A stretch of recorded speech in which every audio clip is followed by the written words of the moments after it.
आइए आज हम अपने शरीर को आयुर्वेद के अनुसार समझें।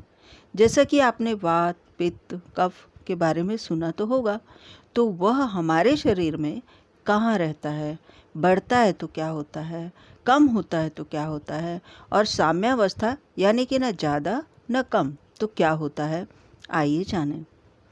मैं डॉक्टर माधुरी भार्गव आप सबों को आयुर्वेद से थोड़ा परिचित करवाती हूँ। आयुर्वेद के अनुसार हमारा शरीर दोष, धातु और मल का समूह है। इनमें से दोष सबसे महत्वपूर्ण है। आज हम दोष के बारे में ही थोड़ी जानकारी लेंगे। इसके लिए वीडियो को अंत तक जरूर देखें। हमारे शरीर में 3 दोष हैं जिन्हें त्रिदोष कहा जाता है: वात, पित्त और कफ।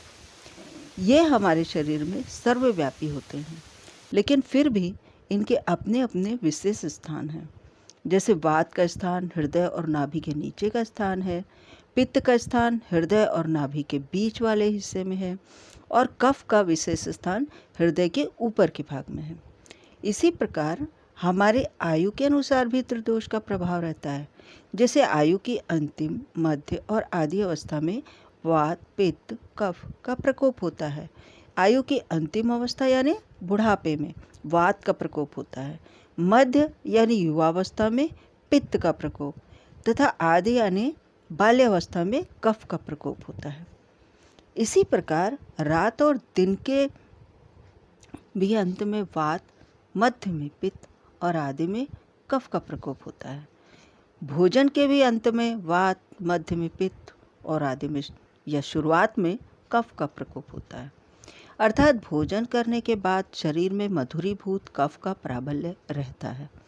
भोजन के विदाहावस्था यानी भोजन के पचते वक्त पित्त का प्राबल्य रहता है, तथा अंत में भोजन पचने के बाद जठराग्नि के संयोग से रसों की जीर्णावस्था में वात का प्राबल्य रहता है।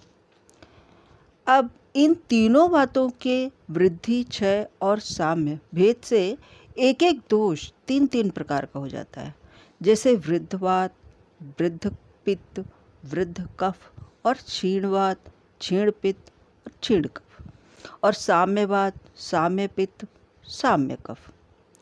दोषों की तरह दोषों की वृद्धि तथा क्षीणता भी उत्कृष्ट, मध्यम और अल्प भेद से 3 प्रकार के होते हैं। जैसे कि दोषों की उत्कृष्ट वृद्धि, मध्यम वृद्धि और अल्प वृद्धि, इसी प्रकार दोषों की क्षीणता भी उत्कृष्ट, मध्य और क्षीण होती है। इससे वातादि दोष यानी तीनों दोष वात, पित्त, कफ विकार को प्राप्त होते हैं। दोषों की साम्यावस्था में शरीर स्वस्थ रहता है और विषमता में शरीर रोगी हो जाता है। यानी कि स्वस्थ रहने के लिए दोषों को साम्यावस्था में रखना बहुत जरूरी है। आयुर्वेद को और अच्छी तरह से जानने के लिए मेरे चैनल आयुर्वेद के मोती को सब्सक्राइब करके बेल आइकन दबाना ना भूलें, जिससे कि मेरे वीडियो डालते ही नोटिफिकेशन आपको सबसे पहले मिले। धन्यवाद। यदि महिलाएं ओनली फॉर लेडीज़ आयुर्वेदिक उपचार हेतु मुझसे संपर्क करना चाहें तो मेरा मोबाइल नंबर स्क्रीन पर है।